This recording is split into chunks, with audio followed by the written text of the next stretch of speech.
I would like to explain to you why I'm against traditional pushing during the birth phase of labor and why I consider birth breathing to be way more effective.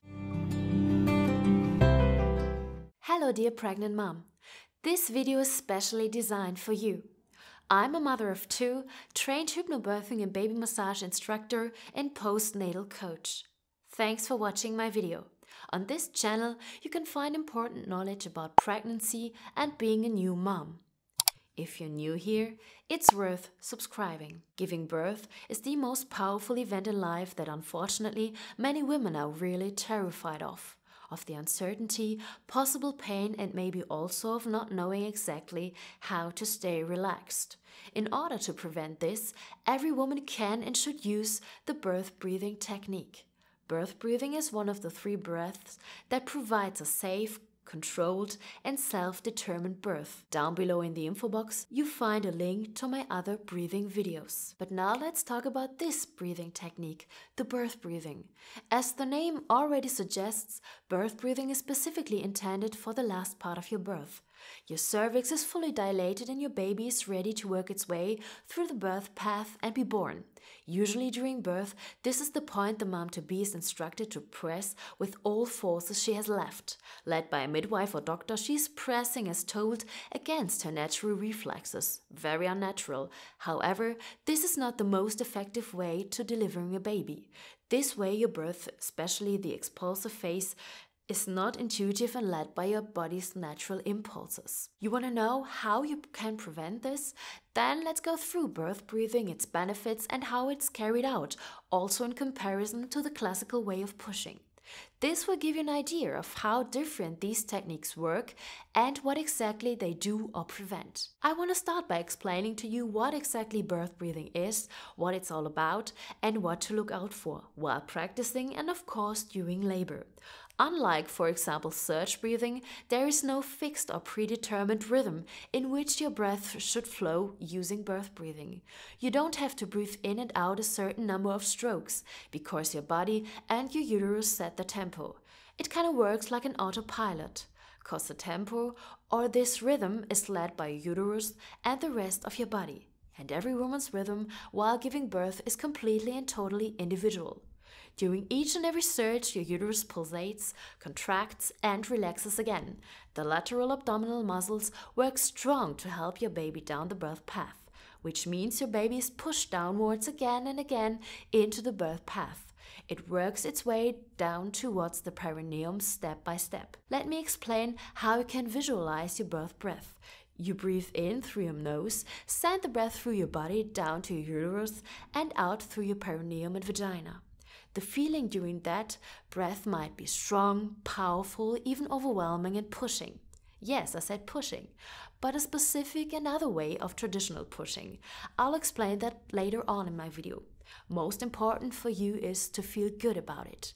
During labor, your body clearly communicates what it needs. You just need to pay attention to its corresponding signals. Okay, let's find out what the difference between birth breathing and pushing is. The main difference of birth breathing is the fact that the breath is not forced or directed.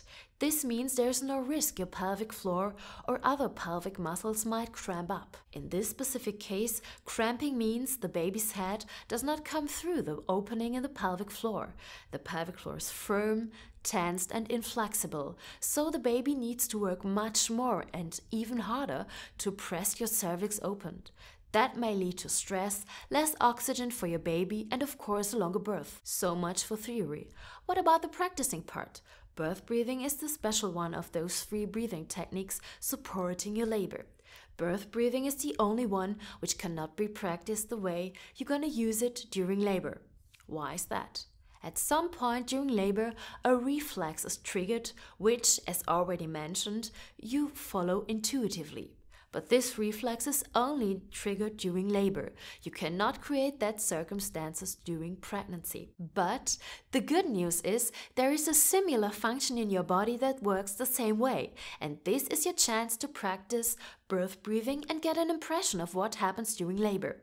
Namely several times a week while you expel your stool. It's one of the most natural functions our body is aware of. This elimination process is very similar to the so-called expulsive reflex during labor. In order to trigger that reflex, you need to be relaxed, your pelvic floor needs to be relaxed, and don't push. Just breathe to help your baby on its way through the birth path. So, if you're curious as to whether it works or not, just give it a try. In my course, I also recommend to carefully read through the description of birth breathing written by Marie Mongan in her book. Her description is just perfect. What else should you know about birth breathing? A question that is often asked is, when exactly do I use surge breathing during labor, and when do I have to switch to birth breathing? So, here's a quick overview for you. As soon as the birth begins, you use calm breathing during surges to relax and surge breathing during each and every surge. It helps to open your cervix. Surge breathing feels like breathing forward and upwards. I have linked you my tutorial on surge breathing with a practical unit in the info box below. Check it out. When you're fully dilated, then it's time for birth breathing. It's no longer breathing upwards and forwards, instead it's breathing downwards. Your body will naturally open and help your baby down the birth path. Gentle and natural. Last but most important question, how do I know when it's time for birth breathing? Good news, your body and your instinct will know that all alone, which means if you're not disturbed or distracted by anything during labor, you may notice how your body slowly changes into birth breathing, quite intuitively and without any active intervention led by you or any midwife. And now I really want to encourage you to fully trust yourself, your body, and your baby. Last but not least, I'm gonna tell you about the advantages of birth breathing. In my experience, it is way more effective than traditional pushing. First of all, I'm going to give you a short description of how classical guided pushing works. The expectant mother lies on her back, her legs are held or set up, her chin is placed on her chest, and she holds her breath. Now the midwife or someone else is counting to 10 while the mother violently pushes her baby out. This will be repeated until the baby is born. This so-called Valsalva pushing, which is supposed to accelerate the birth process, has been shown to have negative effects on the birth. The mother's heartbeat slows down, the blood supply to the placenta drops sharply, and the baby's oxygen supply is reduced. Also, this unnatural way of pushing, which does not follow the natural rhythm of your body and your uterus, can damage your pelvic floor muscles and lead to bleeding in your eye. So another name for this type of pushing is purple pushing. Moms who use birth breathing avoid all those negative effects. And babies who were born with the help of natural birth breathing are more relaxed, and moms are less exhausted after birth. So, a perfect combination for your birth could be the following: surge breathing during surges, calm breathing in between your surges, birth breathing for the last part of your birth, plus an upright position to benefit from gravity. That's it for today about birth breathing. To make even more moms aware of this important topic, like and share this video. Subscribe to the channel and ring the bell so you never miss a video again. And here I have 2 more videos that you might find interesting as well. Until the next video, your Marie.